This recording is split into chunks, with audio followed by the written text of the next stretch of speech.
Because I figured the what is this? What is this backdrop you've got? I put up a sheet. Interesting. That's like your. Do you like it? Is it velvet? It's a what is that thing that you get at Target, like in the wintertime? Flannel sheets. It's a flannel sheet. What is a flannel sheet? No, I said it's a flannel sheet. Wow. Yeah, it's a flannel sheet. It's cool, right? You like enclosing yourself. It's duve. No. You should have gotten yourself some duve. A duve? Duve. What's a duve? A duvet? No, duvetine. Oh. No. Eric, is talking about upgrading the cameras and, the way that people will be able to see everything.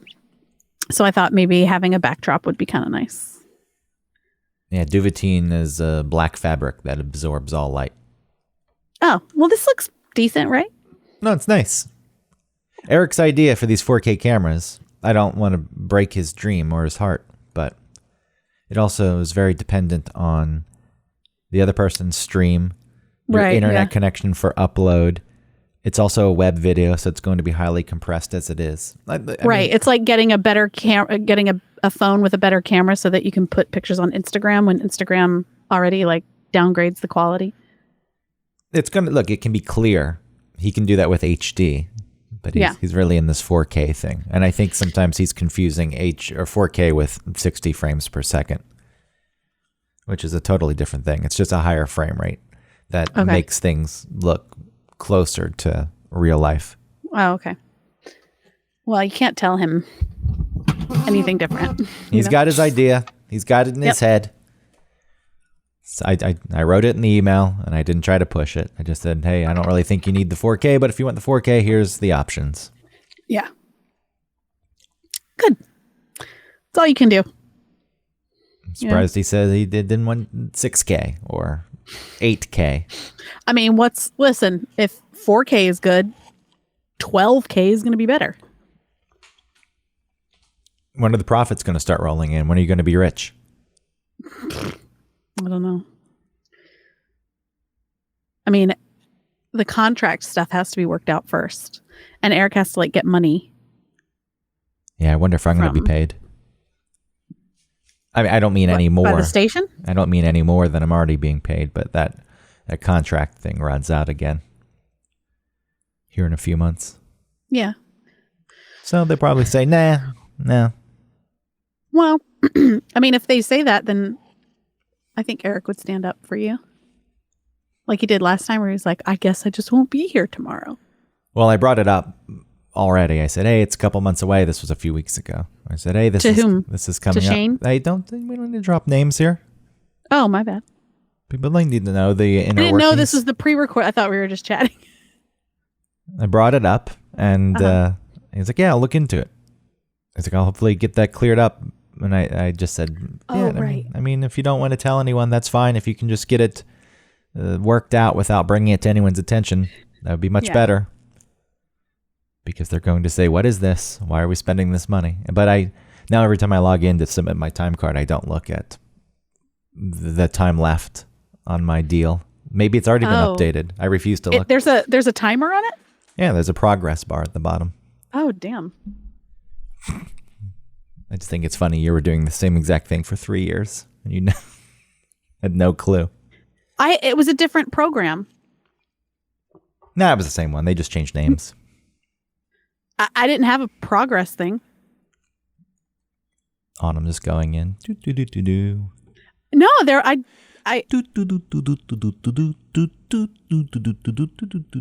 same hours all the time. La la la. Listen, I wouldn't put it past me, but I think that it was different. I think that they upgraded or they changed it or something. Something going on around me that could affect my life. No, I'm not like that anymore.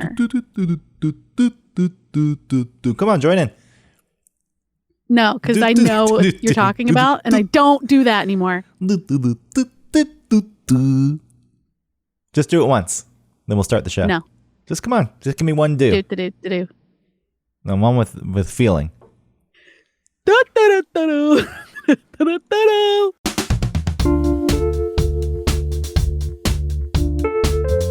to One Topic, where we stick to one topic. My name is Autumn Fisher. My name is Greg. Oh, I did that thing with my mouth. I don't want to do that. People do this and it drives me crazy. I've been editing podcasts and I hear a lot of people doing that every time. My name is Greg Russ. And it just happened. It was an accident. You're not editing it? You're keeping it? I'm going to keep that in there because I don't edit the good. show. This is what we do. We leave the show as it is. We're not these people who need to present ourselves as things that we're not. Look, I got to make myself sound good. You know, if you can't do the show without highly editing it because you sound bad otherwise, you shouldn't be doing a podcast. Anyone can podcast. We're all That's podcasters. weird that people, they do something to their voice. No, people just cut things out and they cut their filler word. We all say to an extent. Oh, yeah. We all double up on words sometimes because we're trying to formulate our next thought, especially on other shows where there are multiple people who will take an opportunity of a breath to jump in and cut you off. Sometimes it's the only way. Well, it's the only way when you're not the main host. But when you're defending yourself against the main host, sometimes you have to keep making noise. Otherwise, yeah. But there are shows that I edit where the people are doing this, and I think it's something you should work on. Hosting a show is a skill. It's something that you should practice. It's something that you should get better at. It's something you should be aware of your flaws. I don't have the skills to do that. I could gain the skills through practice or through maybe like some mentorship or something, but I couldn't do that right now. The skills to do what? Just better host better your delivery? Well, host a show. You're in essence hosting right now. Yeah, but it's co-hosting. It's different. We rely on each other. If it was just me hosting and like being the lead, I think it would be something that I'd have to learn how to do. Well, that's a very difficult thing to do, and I don't think that many people can actually do it.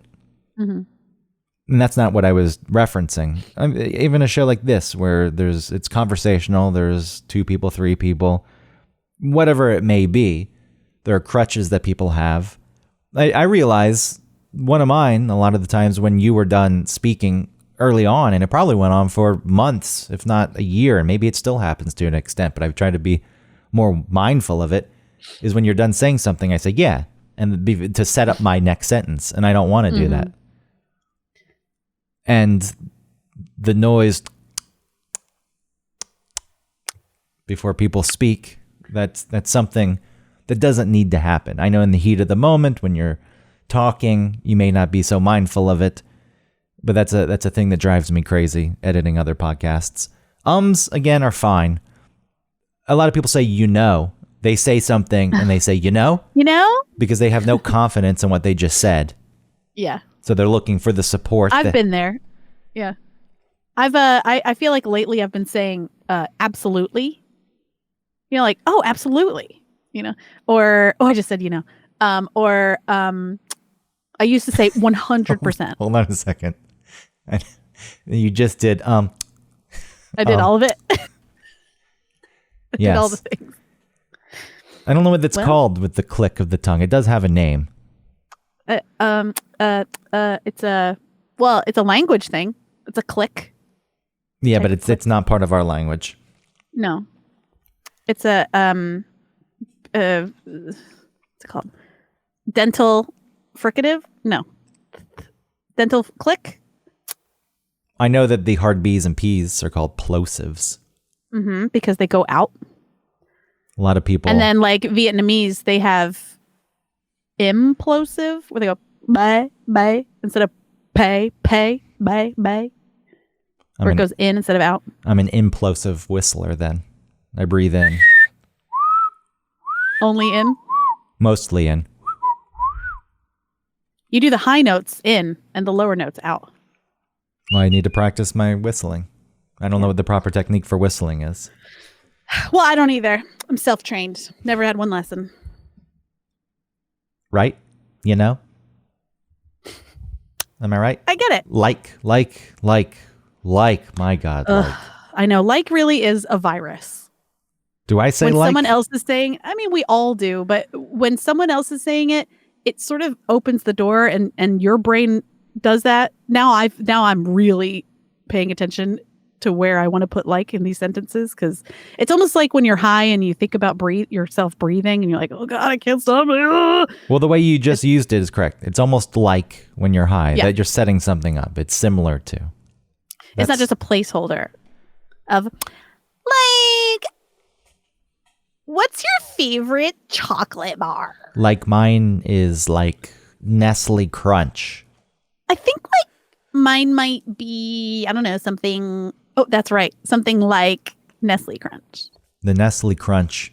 Cookies and cream. Remember when the Nestle Crunch was one giant bar with Crunch written across it? Yeah. What is it now? It's divided into 4 pieces with Little Crunch. It's Crunch written 4 times.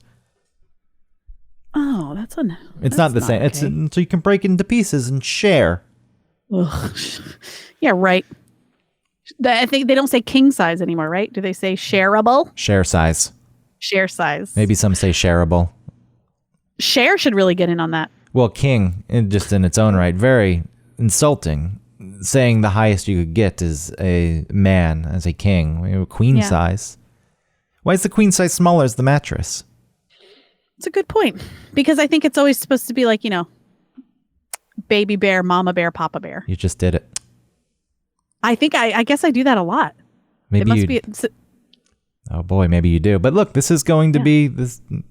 It's going to shoot you to the moon, just like AMC stock going to the moon, which we will end up talking about. This is fine. We're talking about our hosting capabilities. Just us talking. In the way that it's something you need to go back and listen to yourself, which I hate doing. I don't mind doing that, but I also get, I know what I'm about to say, and then I say it, and then I think, good job, which is weird. How so? What do you mean? I'll hear, I'm listening to the podcast, right? And maybe you're saying something, and it's triggering my mind to talk about or to reference something. And then I, in the podcast, will say the thing I was thinking in real time afterward, listening to it recorded, and I'll think, oh, you did it. Good job. That's the right thing to say. And it's a weird sort of like circular feeling that makes me uncomfortable, and I stop listening. But I do like the sound of my own voice. I hate the sound of my own voice. I know. I remember everyone saying, it was like a thing once you heard your own voice, and the first thing you say is like, oh, I hate the sound of my own voice. No, but people. To me, I was like, oh, I like it. No, people say that, but they don't mean it. They love listening to themselves. But sometimes they don't. I think that there are people like, ugh, horrible. Is that the way I sound? Some people are like that, like me. I absolutely what do you can't think you stand sound it. like? I can't explain it. I just don't like listening to myself. For many reasons. It's not just the sound. It's the things I say. There are times, it's amazing that I don't remember what I say in shows. I've done the same thing in the few occasions, usually when I've had a few drinks and I think I'll listen to the show. And when I do listen, I then realize it's not as bad as I thought. That's pretty good. But I do end up saying things similarly as you just stated. And then I think, oh, wow, good. I'm glad I said that, because I didn't remember that I said that. And I'm thinking, I have this thought. And it feels like the first time I've had the thought. Mm-hmm. And I think I should have said that. And then I do say it. And I say, oh, wow. And then, good job. And then I think you still suck. Why are you doing this? I don't think I still suck. I'm like, good job, me. Listening to yourself. I'm pretty cool. It was the worst thing in radio, air checks, having to listen to yourself and be critiqued. Well, I didn't like that because I was being someone a little different. I wasn't being totally authentic. So I don't mind I wouldn't mind doing an air check of something that I am, that's coming from me. But instead, with air checks, you have to listen to yourself and say, like, listen at 9 o'clock to call in to get tickets to live, whatever. Worst band in the world. They suck. Caller 10 right now. That was your That's style. That's the stuff I would do. Who were you? I think when we were at the Buzz, there was a new live song, and we were like supposed to be like talking all about it, and I was like, "Remember live? Who cares? Why are they still doing this? But here's our new song." You're really supposed to be hyped up over live. Yeah, I didn't give a shit. Placenta falls to the floor. As I've said a million times, I hated music radio because the music got in my way. I was not a fan of that music. I couldn't get excited.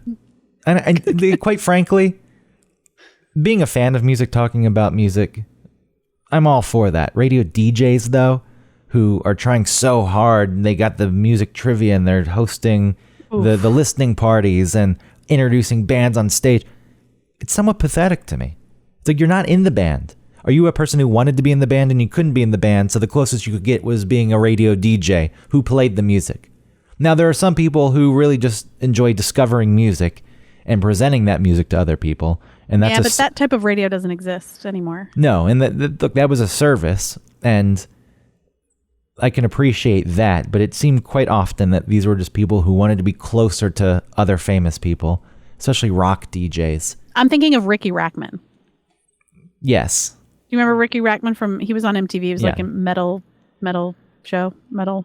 I remember. I do remember him, but I never watched any of the shows that he hosted unless he was on MTV Grind. He always seemed like a poser, and then on the radio he was even more of like a douchebag, and then he did some like reality stuff that was even worse. But yeah, you only watched Grind. Yeah, I realized that they shot Grind in one day at the beach house. Not the studio version, but obviously the summer version, because it was the same people wearing the same bathing suits. Gross. And just, hey, dance for 3 hours and we'll shoot this. Good vibrations. Oh, there was one woman that I enjoyed seeing.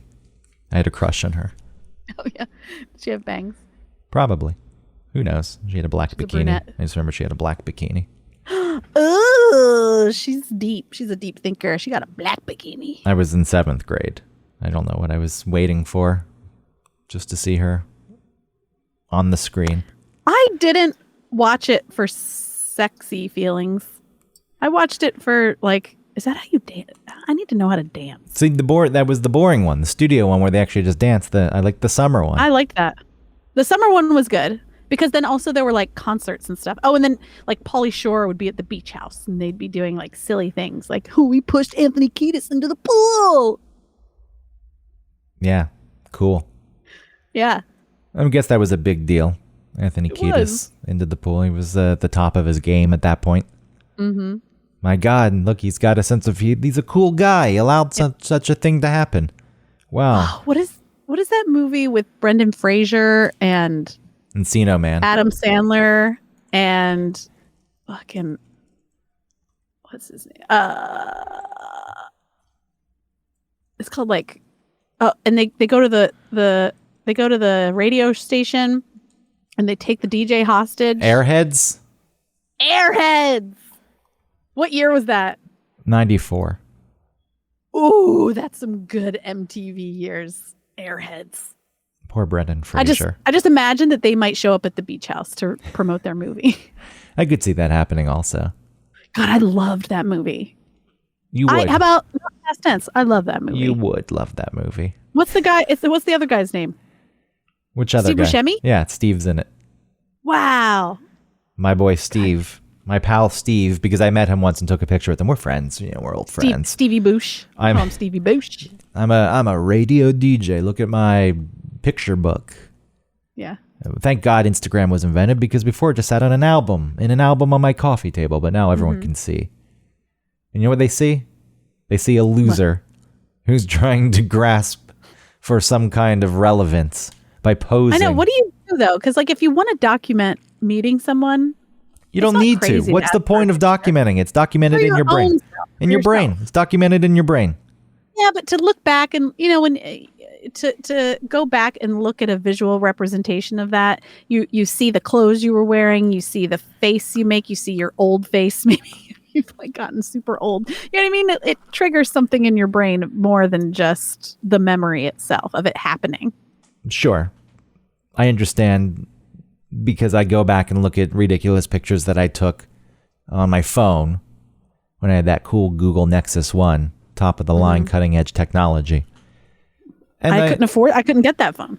And it's the only reason I have a 212 number, because I wanted to get the Google Nexus 1 and they said, well, we see that you live in well, actually what happened was I was calling to ask when my contract was up because I wanted to get a discount on a new phone. When the contract's up, they would give you a discount. Right. They thought I was trying to leave. Don't leave. No, please don't. What are you doing? We see you live in New York.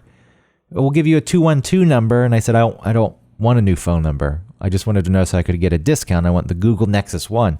They said, oh, well, that phone cost, let's just say $600. I said, oh, but if you add a new line, you can get it for $200. And I said, oh, okay, well then let's add a new line with that 212 number that you have. I'll get that phone for $200 and I'll cancel this 404. I gave up the 404. Wow. Like, that was a commitment.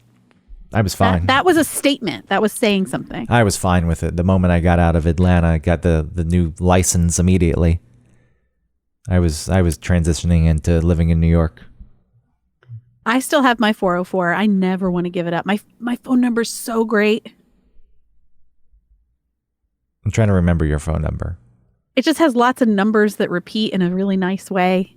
And it's a 404, which I think you can't get anymore. Yeah, the 404s are used up. I wonder if you can buy them. Because there is a... You just did it again. I know. I can't stop. Well, you need to be mindful of it. Now, Yep. 404 area codes for sale. It's a process. I have to work through it. I have to continue to do it until I'm ready to change it. Buy 404 area code numbers. Purchase 404. Call fire. I feel like those are scams. Those have to be scams. I know someone who bought the 212 number. Really? I know a guy who bought... Yeah, it's prestigious. It's like old New York. It's Manhattan, specifically, 212. And it was landline. But yes, on a rotary phone, it was the top of the line. Because you think about the numbers on a rotary phone, what's the shortest you can do? It's 212 as an area code. Because it doesn't start with 1, or maybe it does start with the 1, 212. But oh, right. So that's the shortest distance. 212. I guess you could have done 211. Yeah, that'd be the fastest. What is the 211 area code? Who got that? 211 is not an area code. Doesn't exist. What's Why not? Detroit's area code is pretty short. That's why you knew Detroit's 313. At some point, you knew Detroit was an important city. Detroit was a big, important city for a while. Atlanta, with that 0 in there, the last number on the rotary. Oof. People did not give a shit about Atlanta. That was an FU because of the war. Probably was. Affordable rates. Affordable rates, no month. Where's the... I just want to see a 404. I'm telling you, it's a scam. You're gonna call them and they're like, thank you for calling. Now here's one. My name is David. Here's one right here. 404 area code. I want to tell you your What are you doing? You want endorsements in the future? Oh, you're right. I'm so sorry. I can't point out things that actually exist. You're not allowed to use the voice. You can say, I'll call and get an Indian call center where a man is clearly Indian and uses the name Jake. Yeah. But you doing the voice, someone was probably thinking, I really want Autumn to, what is an endorsement that which you would love to get? What's the Shark vacuum cleaners? Yeah, we went Shark. Shark wants Oh, she's out. She's canceled. Don't cancel me. Just because I can do an accent does not mean I should be canceled. You think it's funny, but this is going to be... Watch me. I don't think it's funny. I'm going to be fired. Okay. I'm going to call you tomorrow and say I don't have a job. Maybe not tomorrow. Yeah, Wednesday. Right, let me know on Wednesday. You'll say, why? I said, because you did that voice. And boy.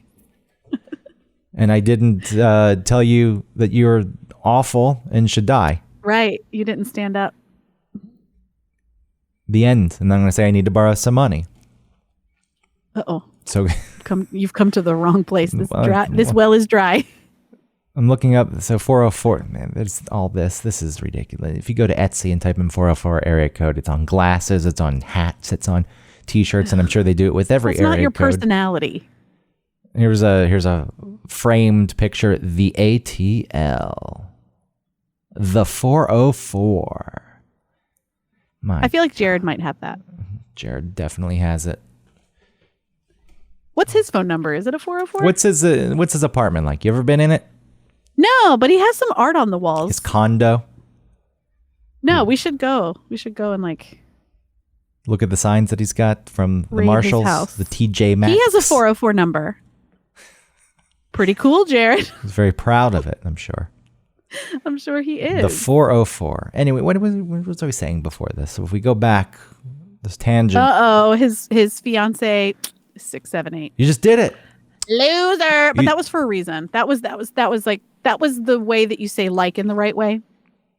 I don't know if that noise is ever acceptable. It is. You have to be like, I don't think so. Okay. Like that. That's fine.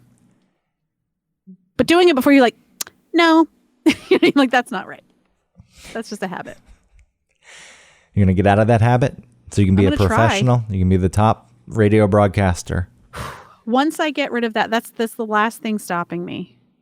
Once I get through that, I'm shooting through the roof. So yeah, radio DJs who thought they were part of the music, get out of here. Yeah. I mean, if you think about it, they probably felt responsible for, especially the old style of DJs who had more freedom in what they played. You know, maybe they felt responsible for a region that they were broadcasting in for getting into a type of music or a band or... Maybe they did. I don't care. Yeah. Did you not want to be something yourself? You just wanted to ride coattails your whole life. I don't know why it has to be riding coattails. It is. I think in some instances, but then there are some people who probably think it's not a talent. That's not a creative. A creative person doesn't go say, I'm here to introduce bands on stage because it makes me feel good. No, a creative part of being a music DJ could be the type of music that you bring in, especially if it's like not already being played there. Possibly. I mean it in the best way. I agree with what you're saying. I think that there are a lot of DJs. You're a curator. If that's it, yeah, that's cool. And I said, like your friend Paul Cavalcante. I feel like he, as a music DJ, brought in a lot of creativity and artistic bend to what he was doing. Fair. I'll give you that because I love Paul Cavalcante. He's an interesting dude. He really is. But he's also knowledgeable on many things. Not just music, so well-rounded. Sure. Not all the eggs in that music basket. So that is different to me for some reason. And I'm just I'm saying it can be good, but yeah, I think that typically. Well, I was thinking of you getting back to, so when you were saying you were shitting on the music, but you weren't being yourself. Who were you trying to be? I know there was some Decker in there. Yeah, there was a lot of Decker in there. Because I liked your style. I thought it was funny. So I was just kind of emulating that a little bit. But then you had to talk about, I mean, I didn't mind shitting on the music. I thought that was kind of fun and a little like subversive on a radio station where your we were approach supposed was to be like that. Very direct, though. I would say nasty things like when Lane Staley died. He used to sing about the man in the box. Now he is the man in the box. Or Stained, it's been a while. And say it's been a while since this song was good. That's great. That's good. You were just like, this song blows chunks. It was it. You wouldn't even disguise it. Yeah. Whoops. Or put it into like a wrapper of some sort. Well, I don't really have a problem with that. I mean, maybe now I do, but I'm saying, thinking of myself back then and having to do an air check, I would be more embarrassed about having to read the liners and things. You know, about like what's coming up this weekend. You know, we're going to be out at the Tabernacle for the Garbage show. Yeah, because that's all. Hey, look how cool we are. We're going to that concert. We'll be there because we're cool. We've got our finger on the pulse of what's cool. I didn't like any of that. It's shameless, and you're showing off, and it reads as you're trying too hard. Right. So I didn't like that. So I didn't mind being shitty at my job in other ways. And that's what that was fine. That's what I can't do is just try too hard. It's impossible for me. So, why was I losing my job? Oh, because you were doing that voice. Oh, that's right. Because you were calling a fake number to buy phone numbers. And I won't be able to get another job because I can't fake it. So then I'll be asking you for money. And that can lead into our discussion about the AMC stock that you are perfect seg. I'll need your money when AMC goes to the moon. Which I know we discussed this at the end of last show. Getting into, the things that have spurred our interest and that we are getting into. My God, my screen time was up last week by 112%. Staring at my phone, staring at the AMC stock ticker. And let me tell you this up front. It's not financial advice. I'm not a professional. I just like the stock. That's all. I'm not. You don't like the stock. You like the idea of what I like the stock. And participating in this stock thing is representing. I like the stock. Okay. AMC, fine movie chain.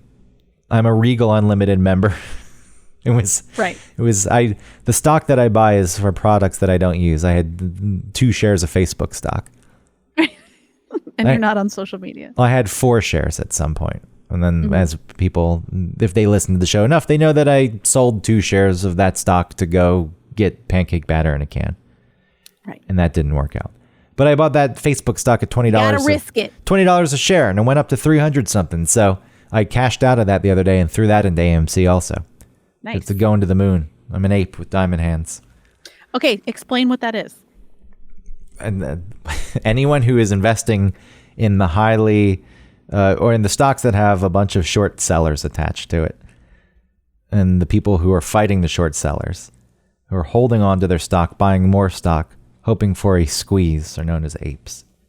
Because Planet of the Apes and the American Sign Language, there's a scene where the ape says they're stronger together. That's where that comes from. And then the diamond hand is a person who doesn't sell their stock, like a shill. Paper hands is a person who, it dropped a few dollars, I'm going to lose my money, and they have to get out, or it goes up $10 and they sell to get a measly profit. These are the people we don't need on board. So you want diamond hands. Diamond-handed ape. Oof. So you are someone who will not let go, and until it gets to $500,000 a share. Right. Okay. And then someone who is fighting or is part of a movement. That's the ape. There is the movement attached to the AMC stock, which some people, it's ridiculous to me that that's the wrong reason to be involved. Is it the wrong reason to be involved, to try to get hedge funds out of business, to try to bankrupt them? Is that it's such a bad thing, the short sellers? I mean, you're referencing Eric von Hessler, who told you that it's the wrong reason. And there is no wrong reason for doing something like that. Well, you're Whatever not supposed reason to, you have is the reason you have. Who cares? You're not supposed to trade with emotion. And that's fair and fine. Because you get in. What is it other than emotion? Because you're like, I think this will happen. I feel it. Okay, I'm going to do it. Well, it's all going on your gut, unless it's like insider stuff, which is also stocks are rigged. Real. Yeah, it's real, and they're totally rigged as it is. You can do your research into a company, and you can see its business plan and listen to its calls where they share their quarter earnings and say this is on the right path. But there are always giant investment firms involved, financial companies who've got their grubby hands, and they have millions and billions of dollars invested, and they own millions of shares. And when you make one small move, when you own that much, it has a big impact. So anyone who says that the market isn't manipulated is full of shit. It's not always just about a company and the company's health and what the company is doing. Right. And so why not participate, play its own game? It's just manipulation happening on the other side now. Right. And that's the ape portion. It's the Planet of the Apes portion. But for some reason, people are against this. It's okay when short sellers come in who are rooting for a company to fail, who, as we discussed quickly, I'll go through it again, but on the last show, short selling is it's a loophole in the way that the stock market works here in this country, where you don't have to, someone buys a share, you don't have to give them that actual share in the moment. You can hold on, you can wait until you fulfill their order. They're given a placeholder share, and that still counts to that person. It's more complicated than this too, I realize, but the gist of it, this is another reason you shouldn't be trading. You don't understand. You're right, I don't understand quite a bit of it. But the gist of it is, okay, you bought it for $15. We have some influence and control. Let's try to get this stock down a bit. We're shorting this stock. So you paid me $15. By the time I actually fulfill your order, the stock is only worth $12. I made $3. And they're preying on companies that are struggling right now. GameStop, because video games don't need to be bought in a brick and mortar store anymore. Movies, what's the future of movie theaters? Who knows? Yeah. Even before COVID, nobody knew. It wasn't the best business model. So they're saying these companies are going to fail, and we can make a lot of money off the failure. Never mind that there's a lot of people tied. You can speed up that process with this too. You devalue the company to the point where they go bankrupt, and you can make the argument it's the company's fault ultimately. But the process can be sped up, and people lose their jobs, and it's gross. There's a lot of predatory behavior that's tied to it. And what's happening now is people are just buying stocks in AMC. Is AMC stock worth, I think it closed at $26 a share? No, it's not. It's probably worth $5 at most. So it isn't about the company at this point. It's all speculation, but it's something that hasn't really happened before. And the idea is you buy the stocks, the general public owns most of the stocks, so therefore the manipulation is less than it would be otherwise. And you don't sell your fucking stock. You just hold on to it no matter what happens, because at some point the short sellers have to buy the stock. They can only delay for so long. And when they do buy, if it's way up, they're buying it for a higher price, which in itself is going to drive the price up even more. And if you sell your stocks, you put the stocks back out there, the price goes down, and then they give them an opportunity to actually buy more stock. And sure, it's a movement. How is this different than GameStop? It's the same. It's exactly the same. Okay. But it's maybe I think GameStop took months. GameStop, they said never actually squeezed the way it should, or maybe it did. Like some people think that AMC is going to go up to $500,000 a share. I don't buy that. $100,000 a share. I don't buy that. I don't see how that happens. It would destroy the whole market. Everything would collapse because it's just absolutely ridiculous. Then what happened with games? Like, what did that go up to? GameStop went up to 500, I think, at one point, but part of it was, and this is a real thing that happened, those financial apps, Robinhood especially, right? Yeah, stopped trading. They shut it down, and it stopped the squeeze from happening, and it kind of stalled out. And it's still GameStop's still hovering, and people still think that there's a squeeze in GameStop, and then it's going to go up. But AMC seems to be a better bet at this point. One, it's easier to get in because the stock price is lower, and because it didn't have that initial squeeze, that it's still kind of lingering. I could lose all my money. I understand this. I don't care. I'm part of something that's exciting to me. If hoping a hedge fund goes out of business, goes bankrupt, and short sellers think twice, is it petty? Is it ridiculous? I don't care. Fuck those people. Those are the people who made billions of dollars on the economy crashing in 2008. Fuck them. They make money when other people's lives go to shit. I don't care. And you can say it's an umbrella statement, and not everyone who works in the industry or that field who does that's a bad person. Or ultimately, when you're short selling, you're rooting for failure. I can't make any excuses for you. And Eric said this is anti-capitalist of me. No, it's not, because the main reason for me doing it is I want to make money. I want to make a lot of money. And what's more American and capitalist than that?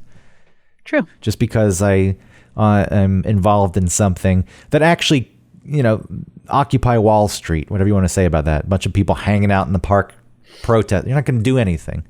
Right. This actually there's something tangible here. Okay, but what does it do ultimately besides reform, financially harm someone who, or I feel like it might not even financially harm those people that you're talking about because they have so much money. It would be like drop in the bucket. It can. There was a company that I think filed for bankruptcy or almost went tied to GameStop. Yeah, was it Robinhood? No, Robinhood's just the app. Oh. Okay. Which here's the thing, Robinhood, any app where the trades are free, that means they're not just doing this for free. They're getting money somewhere, and a lot of times it's from the financial institutions. So, it's in their best interest. Like, okay, I'll stop trading right now because I'm going to use E-Trade. Yeah, E-Trade's free also. You can't really get around it unless you want to start paying money for every share that you buy. And some people will probably argue, I'm sure there's problems with them all. Robinhood, though, shut down trading on GameStop stock, and that was kind of fucked up for them to do that. And that's why it stalled where it did. It's a big reason. I forget what I was saying before that, though. Oh, well, how do you know they're going to fail? This can really hurt them. And what's the point? What do you get out of it? Maybe you make people think twice about short selling, or it goes as far as new rules are put into place. The fact that you can still buy a stock and it doesn't have to be fulfilled for days it's crazy. You don't go to the store and give someone money and they say, oh, here's a placeholder chair. I'll bring you the real chair Here's soon. a paper banana. Yeah, I'll bring you the real ones soon. Mm-hmm. And then you hope that the price of bananas goes down. So then you can make money off of the price. If you paid $1 for that banana, here's a fake one. I'll be at your house in 5 days with the real banana. And then now they're down to 75 cents. Yeah, I made money. I made some. So now they give you a quarter back. It's insane. No, they wouldn't give you the quarter back. They keep the quarter. Oh, the grocery store keeps the quarter. Yeah, that's where they make the money in this. They don't give you the money back. Oh, I get it. They don't give you the money. What do you think this is? The kindness, good heart. Here's the money. No, that's how they make money. I see. They're hoping that you overpaid and they manipulate it so you did overpay and then they skim off the top. All right, so on Tuesday, when my funds are available on E-Trade and I want to go buy the 7 shares that I can afford Look, of AMC, then what will that mean? That I won't really have purchased them? they count as far as they count for you. You could sell them 10 minutes later. Okay. They're synthetic shares. They're fake. What's happening with AMC is there's actually I really wanted to buy 11. When I first was ready to do it, and I was trying to get the money in there or whatever, I could have gotten 12 shares. Now I can only get like 7. Well, we'll see what it opens at on Tuesday. It could drop some more. It's going to go up and down. Mm-hmm. You can't even really worry too much about what you paid. If this thing goes But I want to get more. I know that you want. I understand that you want to get more, but if this goes up the way it should, you'll make a decent amount of money off of a $200 investment. Yeah. Will it actually go up? I don't know. It may not. It's all speculation. Nobody actually knows what's going to happen. It seems like a fun thing to participate in. And when the GameStop thing happened, I had heard about it and I thought, what? I don't know what that means. And then it's like blew up. I guess it was the squeeze. And I thought, oh man, I knew about that. I could have investigated. And so now I want to get in on this one. Some people say that wasn't even the squeeze with GameStop, and maybe it wasn't. But what you're saying, yeah, by the time I heard about GameStop, I feel like it was too late. People went in at $400 a share. No. Oh, no. AMC people were getting in it too, because this started around the same time. It just didn't take off the same way GameStop did. Mm-hmm. Because you do get to the point where there's fear of missing out. And a lot of people. Travis, I think, in December bought some AMC and felt like an idiot.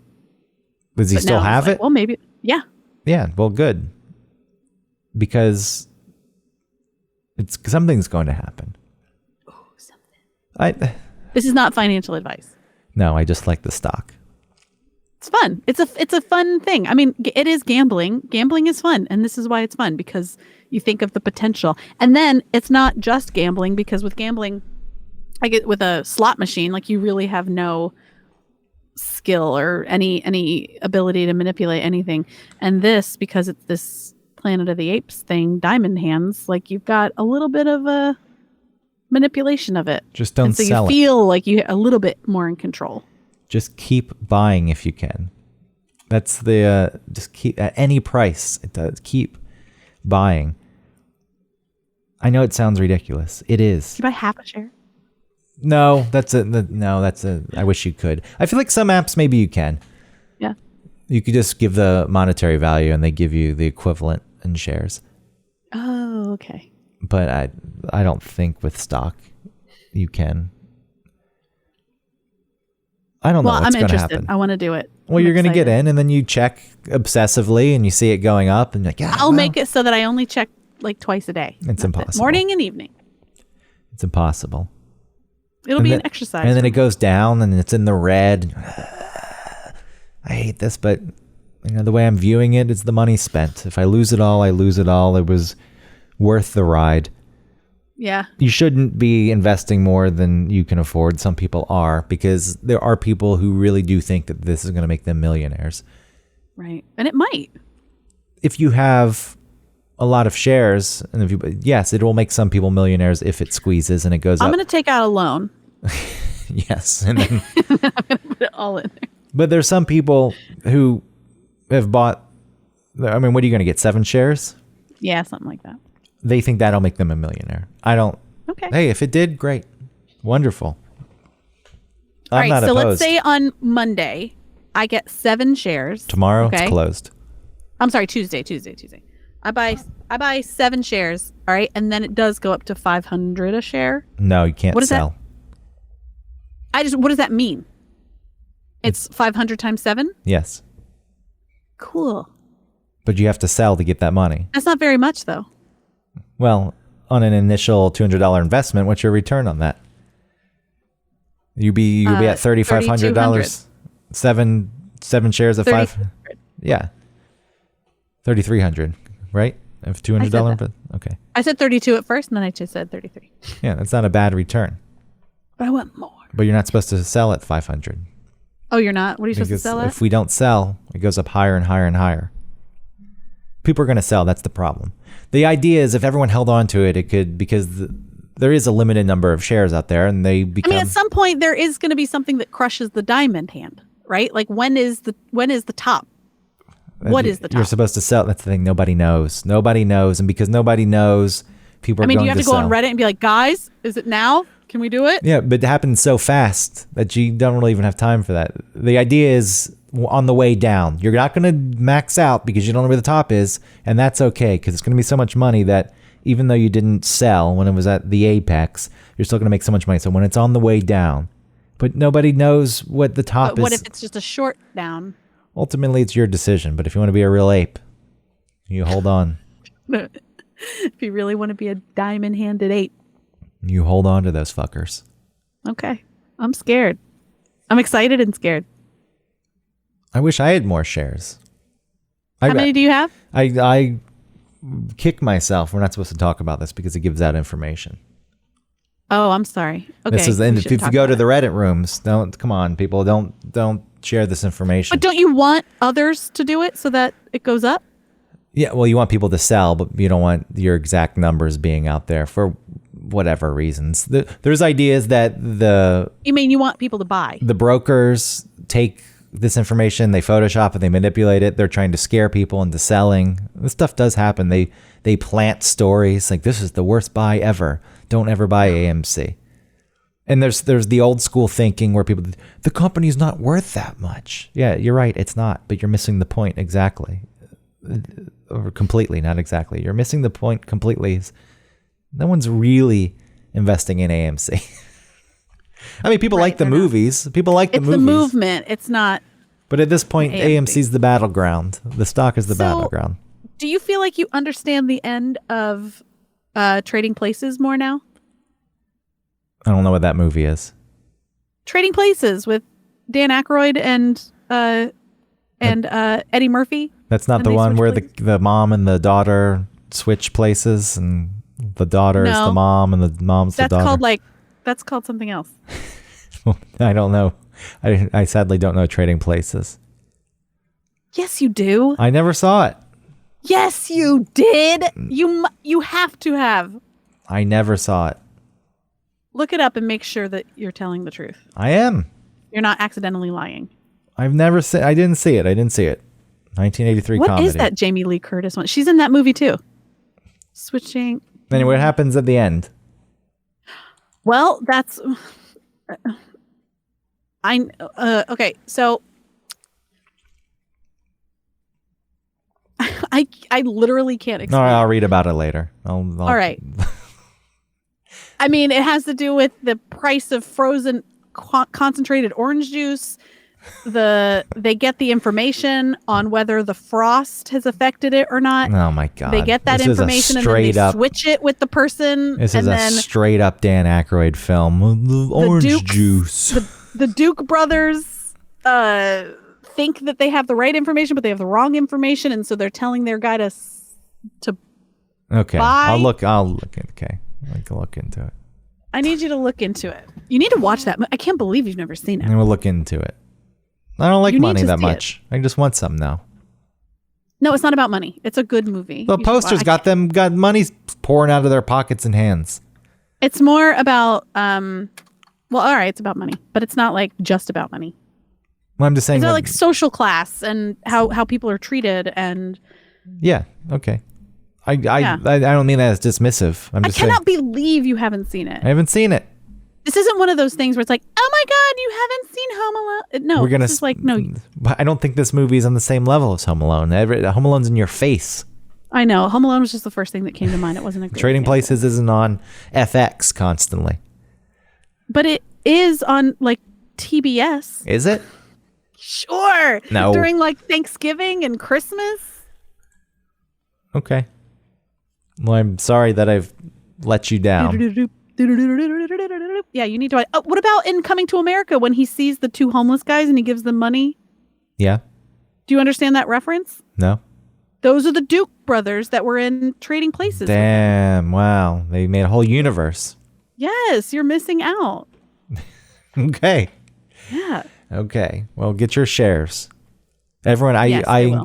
I would say if other people want to get shares, do it. But do what you want. This is not financial advice. I just like the Understand stock. the risk. I just like the stock. I'm not telling you what to do. But FOMO's real. It's true. It's gonna All right. Thanks, everybody. Good luck with your AMC stock. And like and subscribe, rate and review. Tell your friends about the show. And support our sponsor, hoffandpepper.com. Use our code ONETOPIC15. You can get 15% off some really great hot sauce. They have lots of different flavors and styles. And they've got barbecue sauce. And like they got this good rub. My favorite, I think, right now is the hot sauce. I forget what it's called. Oh, morning call. I think is what it's called. It's more orangey looking and it has coffee in it, and which you think is kind of weird, but it's actually amazing. It's kind of like sweeter and a little bit more mild, but still spicy and delicious. Anyway, check it out. Thanks. Bye. Bye.